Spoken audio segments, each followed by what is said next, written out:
Jean, chapitre 1. Au commencement était la parole, et la parole était avec Dieu, et la parole était Dieu.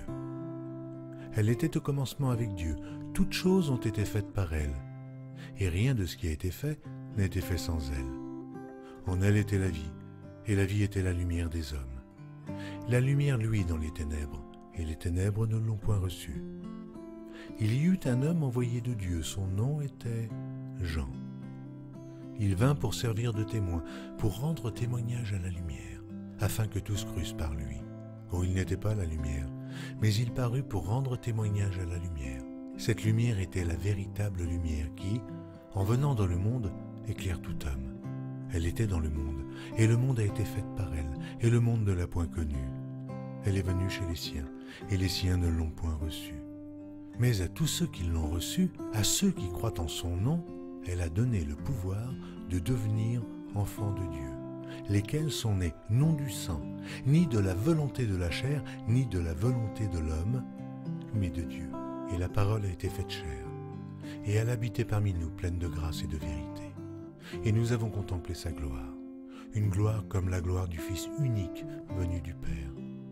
Jean lui a rendu témoignage et s'est écrié « C'est celui dont j'ai dit, celui qui vient après moi m'a précédé, car il était avant moi. » Et nous avons tous reçu de sa plénitude et grâce pour grâce, car la loi a été donnée par Moïse. La grâce et la vérité sont venues par Jésus-Christ. Oh, personne n'a jamais vu Dieu. Le Fils unique qui est dans le sein du Père est celui qui l'a fait connaître. Voici le témoignage de Jean, lorsque les Juifs envoyèrent de Jérusalem des sacrificateurs et des Lévites pour lui demander « Et toi, qui es-tu » Il déclara, il ne le nia point, il déclara qu'il n'était pas le Christ. Ils lui demandèrent « Quoi donc? Es-tu Élie » Et il dit « Je ne le suis point. » « Es-tu le prophète » Et il répondit « Non. » Ils lui dirent alors « Mais qui es-tu » afin que nous donnions une réponse à ceux qui nous ont envoyés. « Que dis-tu de toi-même » Moi, dit-il, je suis la voix de celui qui crie dans le désert. Aplanissez le chemin du Seigneur, comme a dit Ésaïe, le prophète. Ceux qui avaient été envoyés étaient des pharisiens. Ils lui firent encore cette question. « Pourquoi donc baptises-tu si tu n'es pas le Christ, ni Élie, ni le prophète ?» Jean leur répondit, « Moi je baptise d'eau, mais au milieu de vous, il y a quelqu'un que vous ne connaissez pas, qui vient après moi. Je ne suis pas digne de délier la courroie de ses souliers. » Ces choses se passèrent à Béthanie, au-delà du Jourdain, où Jean baptisait. Le lendemain, il vit Jésus venant à lui, et il dit, « Voici l'agneau de Dieu, qui ôte le péché du monde. C'est celui dont j'ai dit, après moi vient un homme qui m'a précédé, car il était avant moi. Oh, je ne le connaissais pas, mais c'est afin qu'il fût manifesté à Israël que je suis venu baptiser d'eau. » Jean rendit ce témoignage. J'ai vu l'Esprit descendre du ciel comme une colombe et s'arrêter sur lui. Je ne le connaissais pas, mais celui qui m'a envoyé baptiser d'eau, celui-là m'a dit, « Celui sur qui tu verras l'Esprit descendre et s'arrêter, c'est celui qui baptise du Saint-Esprit. » Et j'ai vu, et j'ai rendu témoignage qu'il est le Fils de Dieu. Le lendemain, Jean était encore là, avec 2 de ses disciples, et, ayant regardé Jésus qui passait, il dit, « Voilà l'agneau de Dieu. » Les 2 disciples l'entendirent prononcer ces paroles, et ils suivirent Jésus. Jésus se retourna, et voyant qu'ils le suivaient, il leur dit, « Que cherchez-vous » Ils lui répondirent, « Rabbi, ce qui signifie maître, où demeures-tu » ? Venez, leur dit-il, et voyez. Ils allèrent et ils virent où il demeurait, et ils restèrent auprès de lui ce jour-là. C'était environ la 10e heure.